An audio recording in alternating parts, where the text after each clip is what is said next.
أعوذ بالله من الشيطان الرجيم.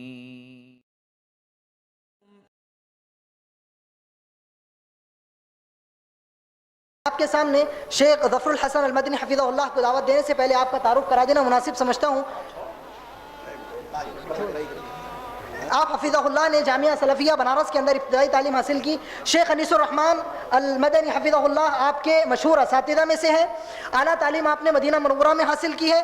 ذمہ داریوں میں الحمدللہ تقریباً 30 سے 35 سال سے آپ شارجہ کے اندر دعوتی خدمات انجام دے رہے ہیں، اور الحمدللہ شیخ آرکے نور حفظہ اللہ ابھی مجھے بتا رہے تھے کہ آپ انتہائی محنتی اور انتہائی مخلص داعی ہیں۔ اسی وجہ سے آپ پوری دنیا کے اندر دورہ کرتے رہتے ہیں، افریقہ میں، امریکہ میں، ہندوستان میں، اور دنیا کے کونے کونے میں جا کے اللہ کے فضل و کرم سے آپ دعوت دین کی خدمت انجام دیتے ہیں۔ اور اس کے علاوہ اللہ رب العالمین نے آپ کو شعری بیاں تقریر کی صلاحیت عطا کی ہے، اور آپ کی ایک صلاحیت یہ بھی ہے کہ اللہ سبحانہ و تعالیٰ نے بروقت نصوص قرآن و سنت کے استحضار کی نعمت آپ کو عطا کی ہے۔ اس کے علاوہ آپ پیس ٹی وی کے زبردست مقرر بھی ہیں۔ میں زیادہ کچھ نہ کہتے ہوئے شیخ سے گزارش کروں گا کہ آپ آئیں اور اپنے شعری بیان سے ہم کو مستفید کریں۔ اللہ آپ کو جزائے خیر عطا فرمائے۔ چلو السلام علیکم۔ ان الحمد للہ نحمده ونستعینه ونستغفره ونعوذ باللہ من شرور انفسنا ومن سیئات اعمالنا من يهده الله فلا مضل له ومن يضلله فلا هادي له واشهد ان لا اله الا الله واشهد ان محمدا عبده ورسوله يا ايها الذين آمنوا اتقوا الله حق تقاته ولا تموتن الا وانتم مسلمون يا ايها الناس اتقوا ربكم الذي خلقكم من نفس واحدة وخلق منها زوجها وبث منهما رجالا كثيرا ونساء واتقوا الله الذي تساءلون به والارحام ان الله كان عليكم رقيبا يا أيها الذين آمنوا اتقوا الله وقولوا قولا سديدا يصلح لكم أعمالكم ويغفر لكم ذنوبكم ومن يطع الله ورسوله فقد فاز فوزا عظيما أما بعد فإن خير الحديث كتاب الله وخير الهدي هدي محمد صلى الله عليه وسلم وشر الأمور محدثاتها وكل محدثة بدعة وكل بدعة ضلالة وكل ضلالة في النار فأعوذ بالله من الشيطان الرجيم بسم الله الرحمن الرحيم شهد الله أنه لا إله إلا هو والملائكة وأولو العلم قائما بالقسط لا الہ الا هو العزیز الحکیم۔ صدر محترم، علماء کرام، بزرگان دین، نوجوان ساتھیوں، دینی ماں اور بہنوں، جس موضوع پر گفتگو کرنے کا ہمیں کچھ حکم دیا گیا ہے اسی کی مناسبت سے میں نے سورۃ آل عمران کی ابتدائی آیات میں سے ایک آیت پڑھی ہے جس میں اللہ رب العالمین نے توحید کی علم برداری، توحید کی دعوت دینے کا تین قسم کے دعوت دینے کا تذکرہ ہے۔ تین قسم کے دعوتیں ہیں کہ وہی ہیں جو تین قسم کے جو لوگوں کو، پوری دنیا والوں کو توحید کی دعوت دیتے ہیں۔ نمبر 1 اللہ، نمبر 2 فرشتے، اور نمبر 3 اولو العلم۔ اللہ نے دے دیا، فرشتوں نے بھی دے دیا، اس سرزمین پر آسمان کے نیچے توحید جس کے لیے انسان و جنوں کو اللہ نے پیدا کیا ہے۔ وما خلقت الجن والانس الا لیعبدون، ہم نے انسانوں اور جنوں کو صرف اپنی عبادت کے لیے پیدا کیا ہے۔ یہاں عبادت کا معنی حضرت عبداللہ ابن عباس اور حضرت عبداللہ ابن مسعود رضی اللہ تعالیٰ عنہ کہتے ہیں اے لیوحدون، ہم نے انسان اور جنات کو صرف اس لیے پیدا کیا ہے کہ ہماری توحید پر قائم رہیں۔ سب سے بڑا مقصد ہے انسان اور جنوں کے پیدا کرنے کا اللہ رب العالمین نے جو بیان کیا وہ یہ کہ ہمارے بندے انسان اور جنات توحید پر قائم رہیں. اس توحید کی دعوت انسانوں اور جنوں کو دینے کے لیے جو ہر وقت اس سرزمین پر قائم رہیں گے جب تک کہ قیامت نہ آ جائے. اللہ نے فرمایا جب ایک گروہ ہوگا کون ہے؟ وَأُولُو الْعِلْمِ قَائِمًا بِالْقِسْطِ، علماء ہوں گے. اسی لیے کہا جاتا ہے، اہل علم نقل کیا، علم اور علماء کی فضیلت میں اس سے بڑی کوئی آیت قرآن پاک میں نہیں ہے کہ رب العالمین نے اپنی شہادت کے ساتھ، فرشتوں کی شہادت کے ساتھ علماء کو شامل کر لیا. ایک گواہی اللہ نے دیا کہ اللہ کے علاوہ کوئی عبادت کے لائق نہیں، دوسری گواہی فرشتوں نے دیا، اور تیسری گواہی وَأُولُو الْعِلْمِ قَائِمًا بِالْقِسْطِ. اللہ تعالیٰ ہم تمام لوگوں کو اہل علم میں شامل کرے، اور جو توحید کی دعوت دیتے ہیں دنیا والوں کو ان میں ہمیں داخل کر دے. میرے بھائیو، یہ اہل علم ہیں کیا، علماء ہیں کیا، اس پر میں زیادہ گفتگو نہیں کرنا چاہتا چونکہ بہت ساری باتیں شاید ہو چکی ہوں. صرف دو باتیں ہم آپ حضرات کو بتا دینا چاہتے ہیں بس. نمبر ایک، اس دنیا کے اندر تمام اہل علم کا، بہت سارے اسلاف و تابعین کا قول امام ابن عبد البر رحمۃ اللہ علیہ نے اپنی مشہور کتاب الجوامع الکلم کے اندر نقل کرتے ہیں. اللہ الجامع للعلوم نہیں، وہ تو ابن عبد البر کی ہے، ابن رجب جامع العلوم والحکم، جامع العلوم والحکم کے اندر اللہ اکبر نقل کرتے ہیں کہ ہمیشہ سے اہل علم کا خیال رہا، اسلاف کہتے تھے اس آسمان کے نیچے اور زمین کے اوپر بسنے والی مخلوقات میں علماء سے زیادہ خیر و برکت اور اللہ تعالیٰ کے نزدیک محبوب کوئی مخلوق نہیں ہوتی. آسمان کے نیچے اور اس زمین کے اوپر علماء سے زیادہ اللہ تعالیٰ کے نزدیک محبوب اور خیر و برکت والی کوئی مخلوق آباد نہیں ہوتی. وجہ کیا ہے؟ وجہ کیا ہے؟ دنیا کے اندر تاجر ہوتا ہے، بڑے صدقات اور خیرات کرتا ہے، مال دے دیتا ہے، غریبوں کا کام چل جاتا ہے، بڑے بڑے رہنما بہت سارے لوگ ہوتے ہیں، لیکن علماء جو کام کرتے ہیں وہ کام کائنات میں کوئی نہیں کرتا. وہ کام کیا ہے؟ کہتے ہیں علماء ہی ایک ایسی مخلوق ہے جو اللہ کے بندوں کو اللہ سے جوڑ دیتے ہیں. اللہ کے بندوں کو اللہ سے جوڑ دینے والا کام صرف ایک ہی مخلوق کرتی ہے. کون؟ علماء. ایک تاجر ہوگا، تاجر کے پاس بیٹھیں گے، وہ تجارت کی بات کرے گا، بہت کرے گا تو بھائی ذرا کچھ نصیحت کر دیں. ڈاکٹر کے پاس جائیں، دین پسند ہوگا، دین کی باتیں سنے گا. اور ڈاکٹر آر کے نور کے پاس بیٹھیں گے تو بزنس کی باتیں نہیں. کہا جاتا ہے اس میں جو کچھ ہوتا ہے وہی چھلکتا ہے. آئی بات سمجھ میں؟ اس میں پانی ہے تو پانی. تاجر کے دل میں تجارت کی محبت، وہ تجارت. ڈاکٹر کے محبت دل میں اپنی ڈاکٹری کی محبت، وہی اس کے دل میں ہے. جہاں بیٹھے گا اس کا تذکرے کرے گا. علماء بیچاروں کے پاس کیا ہے؟ ان کے پاس تو سونے کا باقاعدہ مکان بھی نہیں ہوتا. ان کا سینہ اللہ نے قرآن و حدیث و توحید و سنت سے بھر دیا ہے. اس لیے علماء جہاں بیٹھیں گے ان کی کوشش ہوتی ہے کہ ہر انسان کو، سامنے والے کو، اللہ کے بندے کو اللہ تعالیٰ سے جوڑ دیں. ایک گنہگار جو بھٹکا ہوا ہے اس کو توبہ کی تلقین کرتے ہیں، اسے نیکی کی دعوت دیتے ہیں تاکہ انسان شیطان کے سے کٹ کر کے اللہ رب العالمین سے جڑ جائے. ایک شرک کرنے والا بت پرست، ایک مشرک ہے، وہ بت سے جڑا ہوا ہے، لیکن ایک عالم کو مل جاتا ہے تو عالم یہی کوشش کرتا ہے اس کو بت سے توڑ کر کے رب سے اس کو جوڑ دو.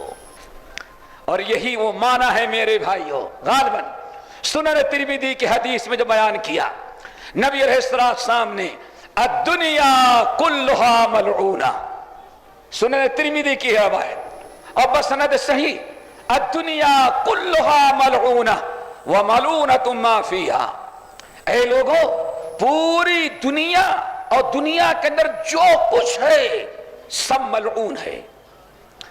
اب ملعون کا مطلب، ملعون تو کہتے ہیں جس پر اللہ کی لعنت ہو، لیکن یہاں لعنت نہیں، اصل میں لعنت کے معنی ہوتے ہیں کسی چیز سے کسی کو دور کر دینے کو کیا کہا جاتا ہے؟ لعنت۔ یہی دکتور نا، لعنت کہتے ہیں کسی کو کسی چیز سے دور کر دینا، دور کا اس کا معنی اس کو کہا جاتا ہے لعنت۔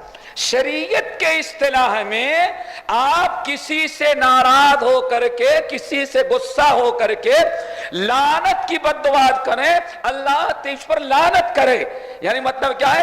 اللہ تجھے اپنی رحمتوں سے دور کر دے، یہ ہے اصل میں لعنت کا مطلب۔ اب حدیث کا مفہوم بڑا واضح اچھی طرح سمجھ میں آ جائے گا۔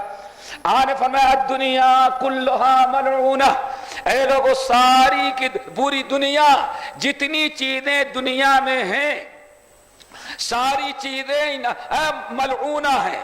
ملعونہ کا مطلب اے مبعدتون، یعنی اللہ سے دور کر دینے والی ہیں۔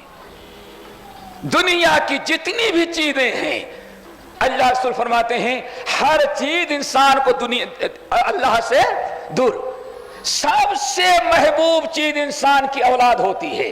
آپ حضرات سمجھتے ہیں اللہ تعالیٰ نے واضح کر دیا کہ سب سے زیادہ بے دینی، دین سے دور کرنے والی انسان کو اپنی اولاد۔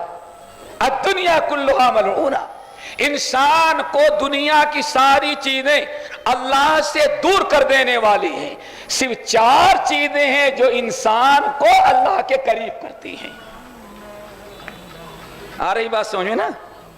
پتہ چلے گا کہ احمد بن حنبل کہتے تھے، اللہ اکبر، اللہ ان کی قبر کو نوروں سے بھرے، کہتے ہیں ایک آدمی کو کھانے پینے سے زیادہ علماء کی ضرورت ہوتی ہے۔ اللہ اکبر، امام اہل سنہ، امام اہل سنہ، کوئی معمولی عالم نہیں، لیکن کہتے ہیں حیرت کی بات، اے لوگوں سن لو، ایک انسان کو پانی اور کھانے کی جو ضرورت ہوتی ہے، کہتے ہیں اللہ کی قسم اس سے بھی زیادہ انسان کو علماء کی ضرورت ہوتی ہے۔ پوچھا گیا وہ کیسے؟ کہا کھانا تو انسان کو 24 گھنٹے میں کتنے جو ہیں ایک ہی مرتبہ گزارا کر لیتے ہیں، ٹھیک ہے نا؟ ایک ہی مرتبہ۔ کتنے ایسے ہیں کہ ایک مرتبہ پانی پی لیا، پانی نہ پیا 24 گھنٹے گزار لیتے ہیں۔ لیکن اللہ اکبر، ایک جاہل کو وضو کی ضرورت پڑے تو مولوی کا محتاج، پانی سے پہلے کس کا محتاج؟ محتاج۔ آئی بات سمجھ میں؟ طہارت کی نوبت آئے عالم کا محتاج، بیوی نکاح کرنا ہو تو عالم کا محتاج، بیوی کو طلاق دے غصے میں تو عالم کا محتاج۔ کہتے ہیں ذرا دیکھو، ایک انسان دنیا کے اندر علماء کا جتنا محتاج ہوتا ہے کائنات میں کسی چیز کا اتنا محتاج نہیں ہوتا۔ الدنیا کلھا ملعونہ، بتا رہا تھا اللہ کے رسول نے فرمایا دنیا جو ہے، دنیا کی ہر چیز انسان کو اللہ سے دور کرنے والی، صرف 4 چیزیں ہیں، اللہ عالم او متعلم، یا بعض اہل علم کے ترکیب مطابق الا عالما او متعلما او ذکر اللہ او ما والا او کما قال علیہ السلام۔ دنیا کی ساری چیزیں انسان کو اللہ سے دور کرنے والی ہیں، 4 چیزیں ہیں جو انسان کو اللہ کے قریب کرتی ہیں، وہ بھی الا آیا ہے حصر کے لیے، خاص کیا گیا۔ اب ترجمہ کیا ہوگا؟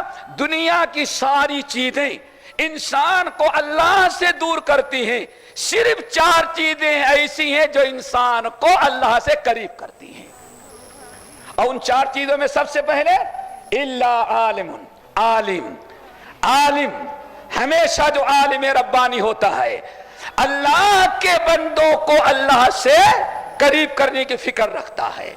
نمبر 2 او متعلم، متعلم جو ہوتا ہے علوم شرعیہ سیکھنے والا، وہ بھی انسان کو ہمیشہ اللہ کے قریب۔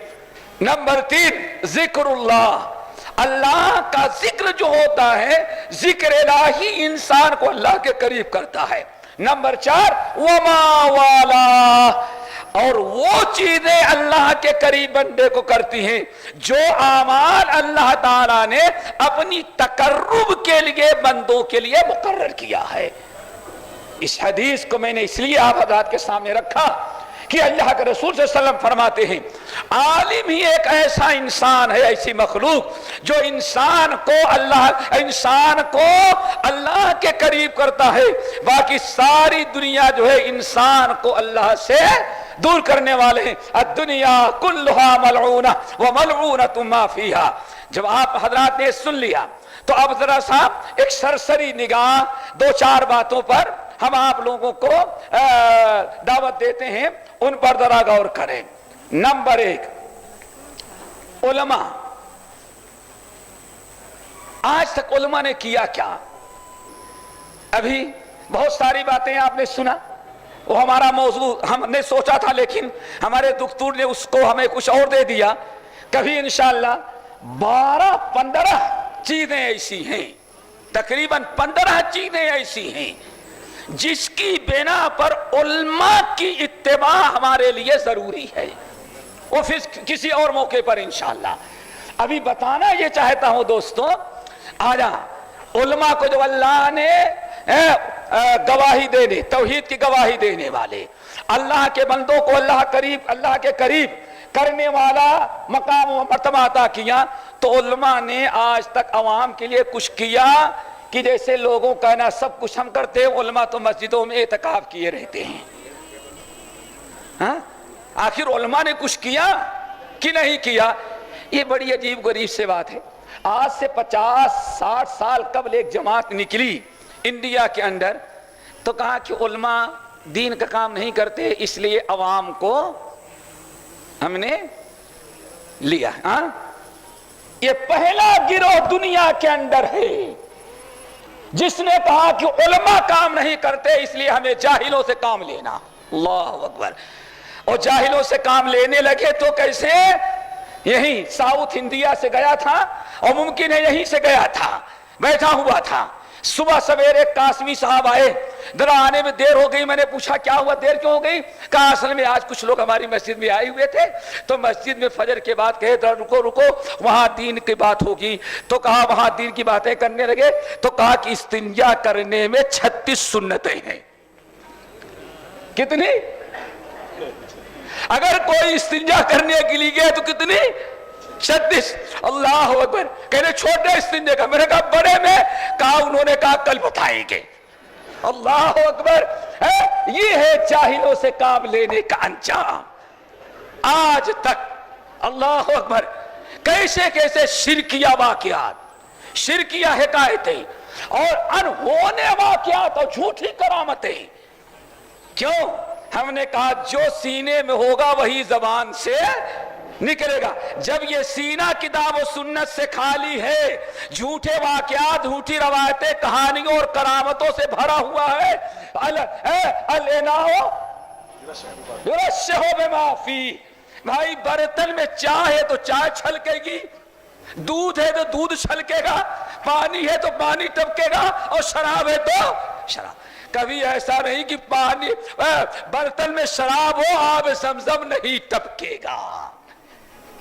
جب اس دل کے اندر قرآن نہیں ہوگا، حدیث نہیں ہوگا، علم صحیح نہیں ہوگا، تو جو زبان سے نکلے گا گمراہی کا راستہ ہوگا۔ اسی لیے اس گروہ نے علماء کی توہین کیا۔ آپ حضرات سمجھ گئے ہوں گے، نتیجہ یہ نکلا کہ ہندوستان کے سب سے بڑے ادارے میں جب لوگ گئے کچھ دن، تو وہی ایک رٹی ہوئی کتاب دارالعلوم دیوبند کی جامع مسجد جو دارالعلوم کے اندر ہے، اس میں شیخ الحدیث کو درس دینے کی اجازت نہیں، صدر مدرس کو نہیں، شیخ التفسیر کو نہیں۔ کیوں؟ اصل میں یہ محلہ لوگ ہیں، ان کو مسجد و مدرسے سے فرصت نہیں۔ دین کا کام ہم کرتے ہیں جو کریا گھومتے ہیں، وہاں بھی بیٹھ کر کے شیخ الحدیث کو فضائل اعمال ہی سنایا۔ اتنے بڑے دینی ادارے کے اندر تو میرے بھائیوں یہ کہنا کہ علماء نے کیا کیا آئے کیا ہے، تو ہم ذرا کچھ بتانا چاہتے علماء نے کیا کیا. آؤ سب سے پہلے آتا ہے کہ دنیا میں کسی نبی کی تعلیم محفوظ نہیں ہے، اور جانتے ہیں آپ صرف ایک نبی ہے محمد صلی اللہ علیہ وسلم، ان کی ساری تعلیمات منوال جیسے آپ نے کیا یا آپ نے حکم دیا، آج تک الحمدللہ منوال ویسے وہ چیزیں محفوظ ہیں. نہیں محفوظ ہیں؟ اور کیسے محفوظ ہیں؟ ایسا نہیں قال رسول اللہ. یہ تو بڑی تفصیلی بات ہو جائے، ورنہ دو چار مثالیں دیتا. نبی کمال تو یہ ہے، نبی علیہ السلام پوری حدیث کا ذخیرہ اگر پڑھا جائے تو حدیث بیان کرتے ہوئے اگر ٹیک لگائے تھے تو صحابی نے کہا اللہ کا رسول حدیث بیان کرے تو ٹیک لگا کر کے. کیا ہے دکتور، کون کام کیا ہے، کس نے کام کیا ہے؟ سوچو ذرا سا. نبی علیہ السلام حدیث بیان کر رہے ہیں، حدیث بیان کرتے ہوئے مسکرا دیا تو صحابہ کہتے ہیں صحابہ نے اللہ کے رسول کی تعلیم بھی محفوظ کیا اور مسکراتے ہوئے چہرے کی کیفیت بھی یاد رکھی. ہے دنیا میں کوئی ایسا؟ یہ ہے نبی کا علماء. یہ سب کس نے کیا ہے؟ اب آپ لوگ بولیں بھائی کس نے کیا؟ علماء نے کیا. اور اگر آج ہم چاہیں بھی ٹائم ہوتا تو ہمارے پاس ایسی بھی سندیں ہیں. اللہ کے رسول صلی اللہ علیہ وسلم نے صحابی کو بیان کرتے ہوئے مصافحہ ملایا اور مسکرایا. صحابی نے تابعی کو بیان کیا تو بیان کرتے ہوئے مصافحہ ملایا اور مسکرایا.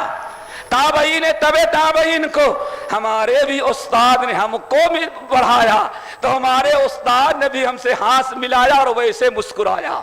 آج 40 سندوں کے بعد ہم ابھی پڑھ کے سنا سکتے ہیں آپ کو. علماء نے یہ کیا ہے. سب سے پہلے جس مرد مومن نے، جس کے ذہن میں بات آئی کہ اللہ کے رسول کے صحابہ دنیا سے چلے جائیں گے، ایک ایک کر کے اٹھتے جا رہے ہیں، ایک ایک کر کے ختم ہو رہے ہیں، کوئی ایسا نہ ہو حدیث ان کے پاس رہے اور ان کے ساتھ حدیث قبر میں چلی جائے. چند نوجوان بچے کھیل رہے تھے، کرکٹ کا زمانہ نہیں تو ورنہ کہتے کرکٹ کھیل رہے تھے. 3-4 بچے، اللہ اکبر.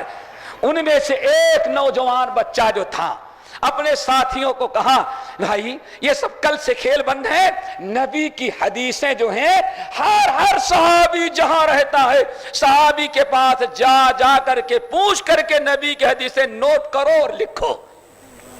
سارے ساتھی تیار ہو گئے، لیکن یہ کام آسان نہیں تھا. عبداللہ بن عباس کہتے ہیں ساتھ تو سبھی شروع کیے لیکن چند دنوں کے بعد جتنے ساتھی تھے سب کنارے ہو گئے. لیکن میں نے کیا کیا، سن لیا کہ فلاں جگہ ایک حدیث صحابی کے پاس ہے. کہتے ہیں میں گیا اور پتا چلا صحابی سو چکے ہیں. کہتے ہیں اللہ کی قسم عرب کی لو تھی، لو گرم ہوا، ریگستان ہے، طوفان کے ساتھ گرم ہوائیں بھی ہیں اور گرم ہواؤں میں پتھر اور رمل اور کنکر بھی ہیں. کہتے ہیں اللہ کی قسم میں وہیں بیت دہلیز پر جہاں جوتے اتارے جاتے ہیں، یہ آل رسول ہے. کہتے ہیں اللہ کی قسم میں وہیں دہلیز پر بیٹھا رہتا، بیٹھے بیٹھے نیند آتی تو سوچتا کہ جا کے سو جاؤں، لیکن نہیں جاتا، اسی کے دہلیز پر سر رکھ کر کے سو جاتا. سارے دھول، مٹی، گرم ہوا ہمارے کانوں میں، ہمارے آنکھوں میں، ہمارے بالوں میں، ہمارے بدنوں میں، اللہ اکبر، اس طرح سے ہمیں گرد آلود ہونا پڑتا. لیکن جب وہ صحابی عصر کے وقت دروازہ کھولتے اور دیکھتے کہ اللہ کے رسول کا چچا داد بھائی ہمارے دہلیز پر سویا پر لیٹا ہوا ہے، اس کی آہ نکل جاتی. ارے عبداللہ کیا ہوا؟ نیند کھلتی، ہم نے سنا کہ آپ کے پاس نبی کی کچھ حدیثیں ہیں، برائے مہربانی نبی کی حدیثیں ہمیں لکھا دیں. کہا اللہ کے بندے تو کیوں آیا؟ مجھے بلایا ہوتا میں آ جاتا. کہتے ہیں اس طرح سے ہم نے محنت کیا. سوال یہ ہے کہ یہ کام جس نے ابتدا کیا وہ علماء نے، پھر اس کے بعد اس آج جتنی حدیث کی کتابیں ہیں میرے بھائیوں، سب سے چھوٹی کتاب حدیث کی بلوغ المرام سمجھی جاتی ہے. ذرا دنیا میں کسی سے جا کر کے پوچھو کہ آج حدیث کا اتنا بڑا ذخیرہ جو لاکھوں کی تعداد میں ہے ہمارے بھائیوں، آج نبی کا فرمان جو ہمیں کتابوں میں، انٹرنیٹ میں، واٹس اپ میں، کس میں؟ واٹس اپ میں یہ حدیثیں جو ملی ہیں ان کو کس نے 1450 سال تک کس نے محفوظ رکھا ہے دنیا میں کوئی جو ثابت کر سکے فلاں نے جس کا بھی نام لے گا وہ عالم ہی ہوگا. دوستو علماء نے 1450 سال سے یہ محنت کر کے حدیث کے سارے ذخیرے کو جمع کیا، حدیث کی شرحیں لکھی، اور حد یہ ہے یہ علماء کرام موجود ہیں. حدیث کی برکت سے کم سے کم 40,000 علماء کی تاریخ پیدائش، تاریخ وفات، اساتذہ کا نام، شاگردوں کا نام، وقت کے لوگوں کا اس کے بارے میں کیا خیال تھا، تاکہ نبی کی حدیث سے کی سند جو ہے، سند بھی ہماری محفوظ ہونی چاہیے. یہ کام کس نے کیا ہے؟ آج تو کہا جائے کہ اپنے دادا کی سمانہ لکھے تو نہیں لکھ سکو گے، اور وہاں ایک طرف یحییٰ ابن معین ہے، دوسری طرف علی ابن مدینی ہے، اور امام بخاری رحمۃ اللہ علیہ تو غضب کر دیا تاریخ کبیر لکھ کر کے. تقریباً 40,000 علماء کی سیرت، اسی لیے کہا جاتا ہے تاریخ نویسی کا اور تاریخ کے لکھنے کا اور علماء کی سیرتیں لکھنے کا یہ سلسلہ نہ کبھی یہودیوں نے کیا تھا، نہ کبھی عیسائیوں نے کیا تھا، نہ کبھی ہندوؤں نے کیا تھا، نہ کبھی بدھسٹوں نے کیا تھا. اگر کیا ہے تو محمد صلی اللہ علیہ وسلم کے امت کے علماء نے سلسلہ شروع کیا ہے. کوئی جو دکھا سکے؟ اسی لیے امام بخاری اللہ اکبر، اور مشقت کتنی، چراغ کے لیے تیل نہیں تھا امام بخاری کے پاس، چراغ کے لیے تیل نہیں تھا کہ چراغ جلائیں اور رات کو چراغ جلا کر کے لکھیں. اللہ اکبر، پتہ نہیں کتنے سفر کیے. کہتے ہیں مسجد نبوی کے علاوہ ہمیں سونے کی جگہ بھی مدینے میں کہیں نہیں ملتی تھی سفر میں، بس مسجد نبوی کے صحن میں انتظار کرتا. جب روشنی، سورج کی روشنی ہے لکھتا رہتا، جب اندھیرا چھا جاتا امام بخاری کہتے ہیں لیٹے لیٹے کچھ یاد کرتا رہتا، اور جب چاند کی روشنی مسجد نبوی کے صحن میں آتی تو وہاں بیٹھ کر کے تاریخ کبیر لکھنے لگتا. یہ کس نے کیا ہے؟ اور آج لوگ اور ہو سکتا ہے آج کوئی یہ کہے امام بخاری کو دعوت کا طریقہ معلوم نہیں. غیر مسلموں کو دعوت دی. ہاں ذرا سوچو، امام بخاری کو معلوم نہیں. ارے امام بخاری تو ایسے تھے کہ ہندو دیکھ کر کے کلمہ پڑھ کے مسلمان ہو جاتا تھا. کیا آپ کو معلوم نہیں ہے کہ آج تاریخ شاہد ہے کہ احمد بن حنبل رحمت اللہ علیہ کو جب جیل میں کوڑے لگائے جاتے، کوئی سیٹھ، کوئی تاجر، کوئی زمیندار، سب تم دبا کر کے بھگے ہوئے تھے. پورے حکومت کا 20 سال جس نے مقابلہ کیا ہے فتنے خلق قرآن میں، وہ احمد بن حنبل ہیں جن کو کہا جاتا علماء اہل سنہ، علماء اہل حدیث. اللہ اکبر، امام اہل حدیث، امام اہل حدیث. کیا کہا تھا جب کوڑے مارے جاتے، ظالم ان پر ظلم کرتے، تو ایک ہی بات کہتے، بیننا و بینکم یوم الجنازہ. اللہ اکبر، دیکھا آپ نے کیا کہتے؟ ظالموں، آج مجھے تم اکیلا سمجھتے ہو، سب لوگوں کی زبان بند ہو گئی ہے، سب گونگے ہو گئے ہیں، روپوش ہو گئے ہیں، صرف احمد بن حنبل کو اکیلا سمجھتے ہو. اللہ کی قسم سن لو ظالموں، احمد اکیلا نہیں ہے، احمد کے چاہنے والے دنیا میں کتنے ہیں، اس کا فیصلہ اس دن ہوگا جب احمد کی روح قبض ہوگی اور احمد کا جنازہ اٹھا کر جائے گا۔ بیننا و بینکم یوم الجنائز، ہمارا تمہارا فیصلہ جنازے والا دن کرے گا۔ کہیں موقع ملے تو مولانا ابوالکلام آزاد رحمۃ اللہ علیہ کی تحریر پڑھیے گا۔ اب بعض لوگوں نے دیہان تک نقل کیا کہ بغداد کے 20,000 عیسائی صرف جنازہ دیکھ کر کے مسلمان ہوئے۔ اب یہ کہا جائے انہوں نے غیر مسلموں میں کام نہیں کیا، اللہ اکبر، اس کا مطلب ہے اگر ان کو ہٹا دیا گیا تو تم بغیر باپ کے رہ جاؤ گے۔ بھائی بغیر باپ کا مطلب تمہارا نسل کوئی، تمہاری نسل علمی نسل کیوں؟ دکتور موجود ہیں۔ محدثین کہتے تھے جیسے رشتے کا نسب چلتا ہے ایسے اہل علم کا حدیثوں سے نسب چلتا ہے۔ اگر ان کو نکال دیا تو اب تمہارا راہبر پیشوا کوئی باقی نہیں رہ جاتا۔ یہ احمد بن حنبل، بہرحال امام بخاری نے جیسے تاریخ کبیر لکھی، اللہ اکبر، لوگوں نے دیکھا جب واپس لے کر کے آئے تو بتانا چاہتا ہوں کہ کیا ہے، کیا ہے انہوں نے کیا۔ جب بخارا لے کر کے آئے، خراسان پہنچے تو وہاں کا ایک بادشاہ تھا، اپنے استاد کو دکھایا، امام بخاری نے اپنے استاد کو دکھایا، کہا استاد میں نے یہ راویوں پر، رجال پر ہم نے کتاب لکھی ہے اور اس کا نام رکھا ہے تاریخ، آپ ذرا بتائیں، آپ نظر ثانی کریں۔ انہوں نے پڑھا، استاد نے پڑھا، بڑا مزہ آیا، پھر چادر اٹھائی اور امام بخاری گئے ہوں گے اندر ان کے کچھ چائے پان کے لیے، اس وقت کا جو دستور تھا، آئے تو دیکھا کہ استاد جو ہے اپنی چادر میں پوری تاریخ کبیر کا گٹھر باندھ لیا ہے، پورا گٹھر تاریخ کبیر کا باندھا۔ کہا کیا ہوا کیا ہوا؟ کہا ذرا سنو میں بھی بات بتاؤں گا۔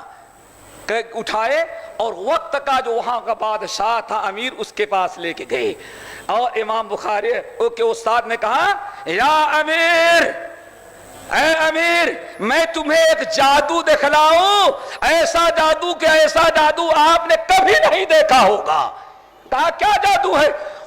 بادشاہ بھی سمجھا شاید کوئی مداری ہوگا، مداریوں کی طرح گٹھر باندھ کر کے لایا ہے۔ کہا کھولو۔ جب کھولا تو اس میں تاریخ کبیر تھی، 40,000 راویوں کا تذکرہ۔ کتنا؟ اور کیا ہوا؟ فائدہ کب ہوا؟ مرا کب؟ کہاں کہاں علم حاصل کرنے کے لیے گیا اور کن سے پڑھا اور کن لوگوں نے پڑھایا، اور تعجب کریں گے اگر وہ کہے کہ علماء نے کیا کیا، اللہ کی قسم تعجب کریں گے۔ انسان جوانی میں کس سے پڑھا تھا اور بڑھاپے میں کس سے پڑھا یہ بھی نوٹ کر دیتے ہیں، ہے نا دکتور؟ ہاں کیا نوٹ کر دیتے ہیں؟ جوانی میں پڑھا، اس کی عقل برابر تھی، اور فلاں سے جو پڑھا تو اس کی عقل ذرا سا کمزور ہو۔ اللہ اکبر، دیکھا آپ نے؟ دنیا میں ہے جو نبی کی حدیث کے لیے اتنی قربانیاں دے ہے میرے بھائیوں، وہاں سے لے کر کے آخر تک بتانا چاہتا تھا، حدیث کو جمع کیا، قرآن کو جمع کیا، تفسیریں لکھی، اس کے علاوہ علماء نے کیا کیا وہ بھی ذرا سنو۔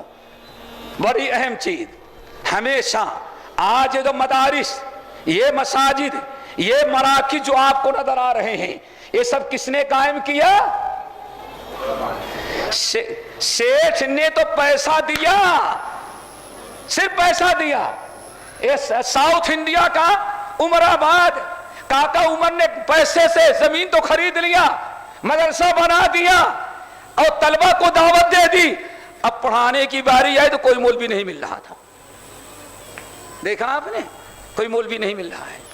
بڑا بھاگ دوڑ کیے تو کہیں جا کر کے یو پی میں عالم ملا۔ عمارت بھی مدرسے کی شکل اس وقت اختیار کی جب عالم نے آ کر کے پڑھانا شروع کیا۔ آپ کیا سمجھتے ہیں؟ یہ جتنے ہیں مدارس، مساجد، مکاتب، یہ ساری ایک مدرسے کے قائم کرنے کے لیے یہ جانتے ہوں گے، یا جس عالم نے مدرسہ قائم کیا اس کو معلوم ہوگا کہ ایک مدرسہ قائم کرنے کا مطلب یہ ہے، خصوصاً اس زمانے میں اگر دکتور ایک مدرسہ قائم کر لے اور دوسرے دن نئی شیروانی پہن لے، دیکھو چندہ وصولہ، اور دیکھا آپ نے، آپ تو یہ ہے، یہ علماء کا جگر اور دل ہے جو تمہارے تانوں پر بھی صبر کر کے دین کا کام کرتے رہے. ہے کوئی ایسا صبر کرنے والا؟ کتنی قربانیاں مساجد کے لیے، مدارس کے لیے، مکتبات کے لیے، مراکز کے لیے علماء کتنی قربانیاں دیتے، وہ بھی ذرا سنو. نمبر 3، علماء نے کیا کیا؟ ہم پرانے نہیں، آج لوگ کہتے ہیں ہندوستان میں علماء نہیں. سب سے بڑا مسئلہ یہی نا. اس چار مینار میں جب ہمارا پروگرام آج سے کئی سال پہلا رکھا گیا تو ہمارا بھی درس بند. کیوں؟ یہ عالم نہیں ہے. ہاں؟ اور فتویٰ دینے والے سب انگوٹھا چھاپ. یہ بھی نہیں کہ آپ کچھ پڑھے لکھے ہو، سب کے سب کیا ہے؟ یہ ہیں. ہاں؟ کسی کو علم نہیں ہے. آج سب سے بڑا استاد لوگوں کا پہلے تو انٹرنیٹ تھا، کمپیوٹر تھا، اور آج سب سے استاد الاساتذہ جو ہے واٹس ایپ بنا ہوا ہے. اسی نے زیادہ بیڑا گرک کیا ہے. ہمیشہ یاد رکھو، علماء کے بغیر اگر کبھی علم حاصل کرنے کی کوشش کرو گے تو انما العلم بالتعلم، اللہ رسول نے فرمایا علم وہی معتبر ہوگا، نفع بخش، جو علماء کے سامنے گھٹنا ٹیک کر کے حاصل کیا جائے گا. ان چیزوں سے فائدہ اٹھائے، لیکن مین چیز کیا ہے؟ علماء. بلکہ سن لو، اہل علم کہتے تھے، اور امام شافعی تو بہت غصہ ہوتے تھے. سمجھ گئے نا؟ اس زمانے کے لوگوں کو پتہ نہیں کتنا برا بھلا کہتے. کہا جاتا ہے دین کے لیے کتاب اللہ اور رجال اللہ دونوں کی ضرورت پڑتی ہے. کتنے کی ضرورت؟ یاد رکھنا، کتاب اللہ اور رجال اللہ دونوں کی ضرورت پڑتی ہے.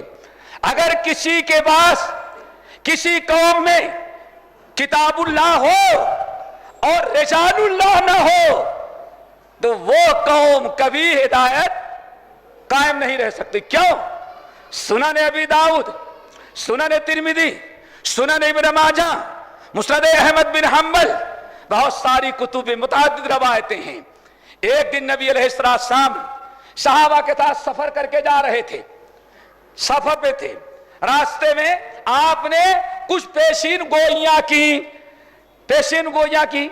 تو سننے والوں نے کہا متا ذاک یا رسول اللہ، اے اللہ کے رسول، آپ نے بیان تو کیا پیشین گوئی، لیکن یہ کب ہوگی؟ تو فشخص بصرہ الی السماء، اللہ کے رسول اپنی زبان نگاہ مبارک کدھر اٹھائی؟ آسمان کی طرف، اور کیا فرمایا؟ ھذا اوان یختلس فیہ العلم، یہ فتنے، یہ برائیاں، یہ گروہ بندیاں، یہ گمراہیاں اس وقت ہوگی. ھذا اوان یختلس فیہ العلم، یہ اس وقت ہوگا جبکہ علم اٹھ جائے گا. جیسے سنا لوگوں نے، ایک صحابی تھے زیاد ابن لبید، یہ اپنے قبیلے کے سردار و چودھری تھے، جو کوئی فیصلہ نہ کر سکے یہ فیصلہ کرتے تھے. ان کی چودھراہٹ بڑی مشہور تھی، بڑے سردار تھے. یہ بول پڑے یا رسول اللہ کیف یختلس منا العلم، آپ کیا فرما رہے ہیں؟ علم ہم سے اٹھ جائے گا؟ لا یا رسول اللہ، اللہ کی قسم علم ہم سے نہیں اٹھے گا. کیوں؟ ہم نے آپ سے پڑھا وَنُقْرِئُهُ أَبْنَاءَنَا وَنِسَاءَنَا، اور ہم اپنے بیوی بچوں کو پڑھا دیں گے. وَيُقْرِئُونَ أَبْنَاءَهُمْ وَنِسَاءَهُمْ، اور ہمارے بیوی بچے اپنے بیوی بچوں کو اور وہ اپنے بیوی بچوں کو اس طرح سے پڑھاتے رہیں گے. آپ کیسے فرماتے ہیں کہ علم اٹھ جائے گا؟ آنے فرمایا او